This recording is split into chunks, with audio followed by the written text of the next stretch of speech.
Assalamualaikum warahmatullahi wabarakatuh. Perkenalkan, kami dari kelompok 5 dengan anggota saya sendiri Sonia Diva Paradila dengan NIM 20191330020 dan rekan saya Tumina dengan NIM 20191330012 dengan mata kuliah Media Pembelajaran Inovatif Geografi dan dosen pengampu pada mata kuliah ini Bapak Denny Puji Hartono, SPD MPD. Materi yang akan kami sampaikan pada video kali ini mengenai dinamika litosfer dan dampaknya dalam kehidupan. Baiklah, mari kita masuk dalam penjelasan yang pertama, yaitu tentang struktur lapisan bumi dan karakteristiknya. Sebelum itu, apakah ada yang tahu lapisan bumi yang kita tinggalin ini memiliki berapa lapisan? Bumi terdiri dari 3 lapisan utama, yaitu kerak bumi, mantel, dan inti bumi. Ketiga lapisan ini memiliki karakteristik yang berbeda-beda. Untuk mengetahui karakteristik dari setiap lapisan tersebut, mari kita simak penjelasan berikut ini.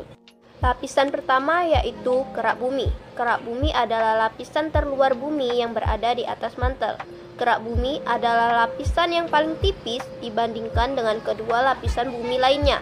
Kerak bumi terdiri dari kerak samudra yang ada di dasar laut dan kerak benua yang ada di daratan. Ketebalan dari kerak samudra antara 5-10 km, sedangkan ketebalan dari kerak benua antara 20-70 km. 2. Mantel bumi. Mantel bumi merupakan lapisan yang paling tebal dengan ketebalan mencapai 2.900 km. Mantel bumi juga disebut sebagai lapisan astenosfer karena berfungsi untuk melindungi inti bumi. Mantel bumi terdiri dari mantel atas dan mantel bawah. Mantel atas memiliki ketebalan 400 km, bersifat plastis, padat dan kenyal atau semi plastis, dan mempunyai zona transisi dengan ketebalan 670 km. Mantel bawah berada pada kedalaman 1000 sampai 2900 km, terdiri dari unsur nikel dan besi. Lapisan ketiga yaitu lapisan inti bumi. Inti bumi merupakan lapisan yang paling dalam. Inti bumi dibagi menjadi 2, yaitu lapisan inti luar dan lapisan inti dalam. Lapisan inti luar terletak di kedalaman 2.900 hingga 5.150 km di bawah permukaan bumi. Suhu inti luar sekitar 4.000 hingga 5.000 derajat Kelvin. Sedangkan lapisan inti dalam berada di pusat dan merupakan bagian terpanas dari planet bumi. Lapisan ini terdapat di kedalaman 5.150 hingga 6.370 km. Suhunya dapat mencapai 5.500 derajat Kelvin. Baiklah, berikutnya kami akan menjelaskan tentang proses tektonisme dan pengaruhnya terhadap kehidupan. Tektonisme adalah tenaga dari dalam bumi yang menimbulkan patahan atau sesar, lipatan, dan dislokasi atau perubahan letak lapisan batuan kulit bumi. Tenaga tektonik dapat dibedakan menjadi 2, yaitu gerak epirogenesa dan orogenesa. Gerak epirogenesa dibedakan menjadi 2 lagi, yaitu gerak epirogenesa positif dan epirogenesa negatif. Gerak epirogenesa positif terjadi apabila permukaan daratan bergerak turun sehingga seolah-olah permukaan laut naik. Sebaliknya, disebut gerak epirogenesa negatif apabila permukaan daratan naik sehingga seolah-olah permukaan laut turun. Lalu gerak orogenesa. Gerak orogenesa berlangsung relatif cepat di wilayah relatif sempit. Gerak orogenesa membentuk lipatan, patahan, dan retakan batuan kulit bumi. Lipatan. Lipatan batuan disebabkan oleh tekanan yang tidak terlalu kuat dan berlangsung dalam waktu yang cukup lama.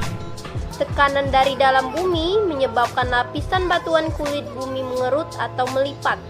Dan berikut ini adalah beberapa bentuk lipatan batuan kulit bumi. Berikutnya patahan. Patahan batuan terbentuk apabila tenaga dari dalam bumi sangat kuat dan berlangsung singkat. Bagian permukaan bumi yang patah dan turun disebut graben, sementara bagian permukaan bumi yang patah dan terangkat disebut horst.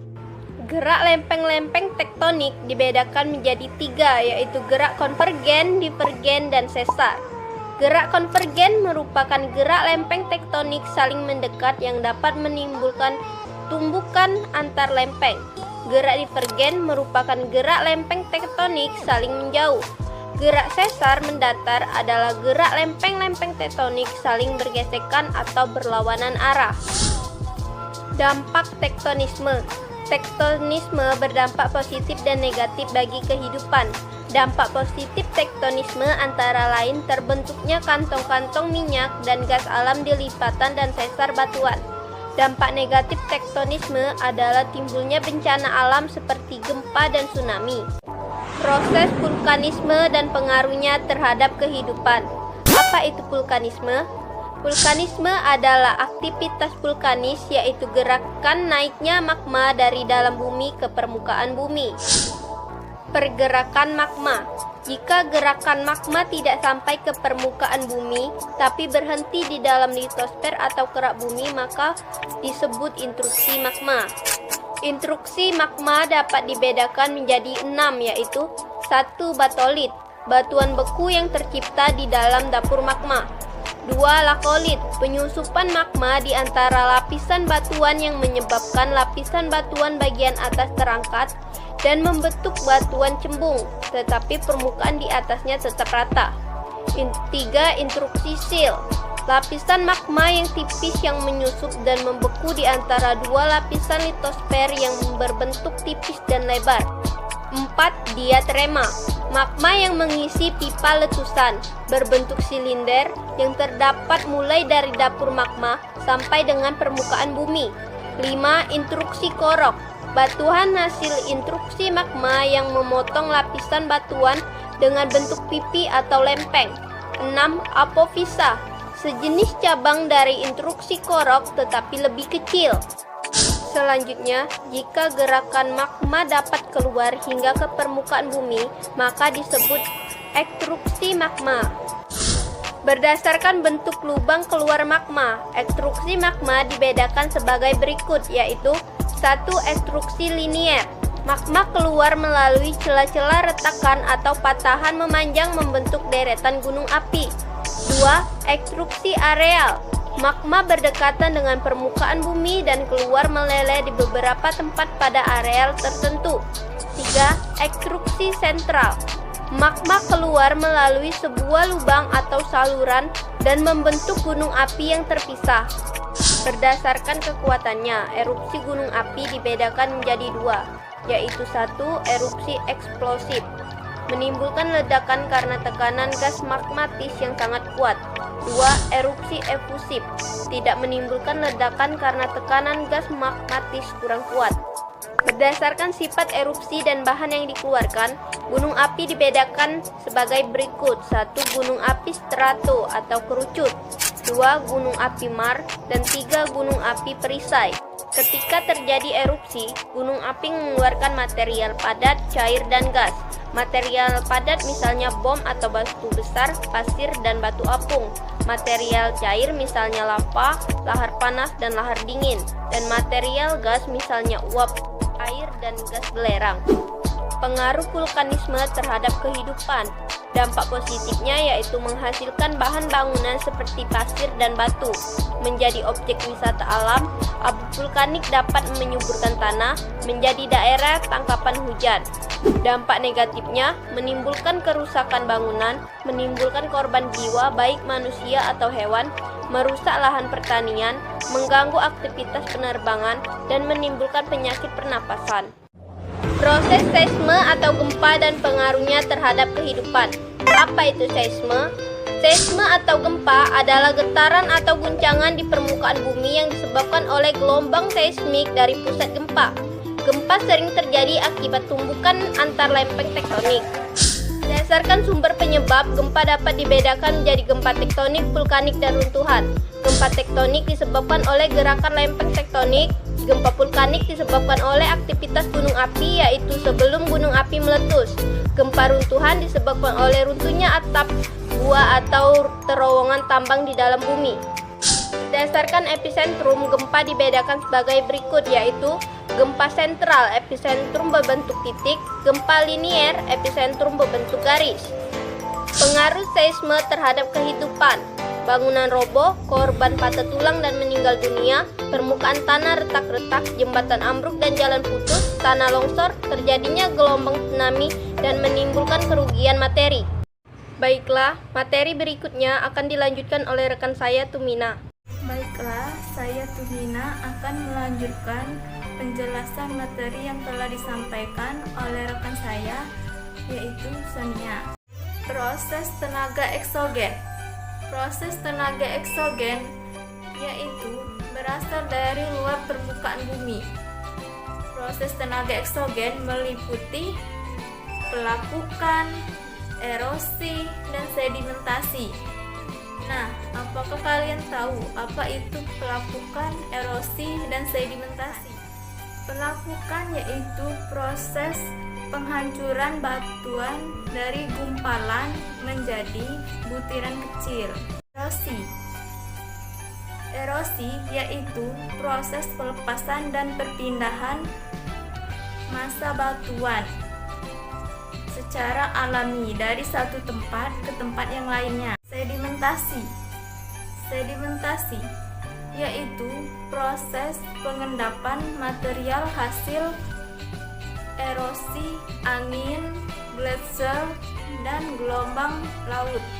Pengaruh tenaga eksogen terhadap kehidupan. Pengaruh tenaga eksogen ada pengaruh positif dan pengaruh negatif. Pengaruh positif. Yang pertama, munculnya habitat baru dari hasil proses pelapukan. Yang kedua, mengikis lahan curam menjadi lebih datar. Yang ketiga, menghasilkan bentukan alam yang potensial untuk dijadikan daya tarik wisata. Sedangkan pengaruh negatifnya yaitu yang pertama, memicu bencana alam seperti banjir dan tanah longsor. Yang kedua, air sungai menjadi tidak jernih akibat pengaruh erosi.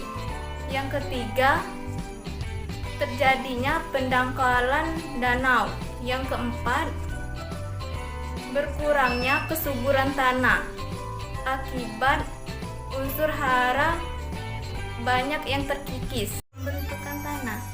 Proses pembentukan tanah secara umum melewati 4 tahapan besar, yaitu proses pelapukan batuan, proses pelunakan struktur, proses tumbuhnya tumbuhan perintis, dan proses penyuburan tanah. Yang pertama, proses pelapukan batuan.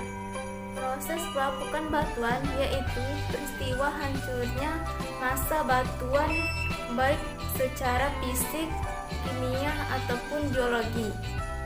Proses pelapukan batuan ini membutuhkan waktu yang sangat lama. Proses pelapukan batuan dipengaruhi oleh cuaca, sehingga batuan yang sudah melapuk akan menjadi tanah. Yang kedua, proses pelunakan struktur. Proses kali ini, batuan rempahan yang terbentuk akan mengalami proses pelunakan, di mana air dan udara adalah dua komponen yang sangat penting dalam proses ini. Air dan udara tersebut akan masuk di sela-sela rempahan batuan untuk melunakkan strukturnya. Yang ketiga, proses tumbuhnya tumbuhan lumut. Tumbuhan yang dimaksud ini adalah tumbuhan yang lebih besar dari lumut, sehingga akar-akar yang masuk ke dalam batuan yang telah lunak akan dapat membantu memecahkan batuan tersebut. Selain itu, humas yang mengalir dari permukaan batuan dapat membantu bagian dalam melapuk dengan sempurna. Yang terakhir, keempat, proses penyuburan. Pada tahap ini, tanah yang terbentuk akan mengalami pengayaan bahan-bahan organik, di mana tanah yang awalnya hanya mengandung mineral dari proses pelapukan akan menjadi subur karena dengan adanya pelapukan organik. Persebaran jenis tanah. Persebaran jenis tanah yaitu ada 10. Yang pertama, litosor.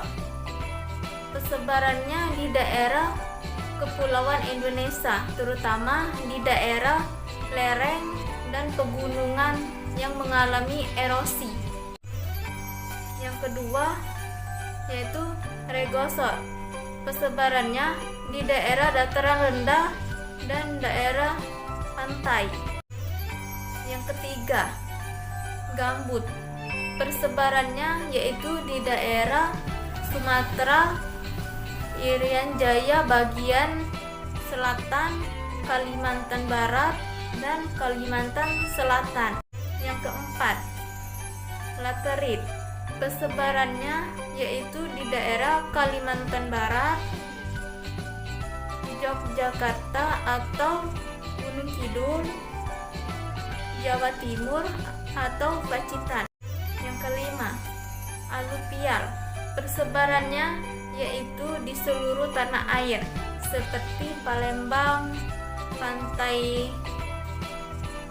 timur Sumatera, pantai utara Jawa, dan lain-lain. Yang keenam, vulkanis atau andosol. Persebarannya yaitu di daerah Pulau Bali, Pulau Sumatera, dan Pulau Jawa bagian barat. Yang ketujuh, grumusol. Persebarannya yaitu di daerah Jawa Timur, Jawa Tengah, Sulawesi Selatan, Madura, dan Nusa Tenggara. Yang kedelapan, merger.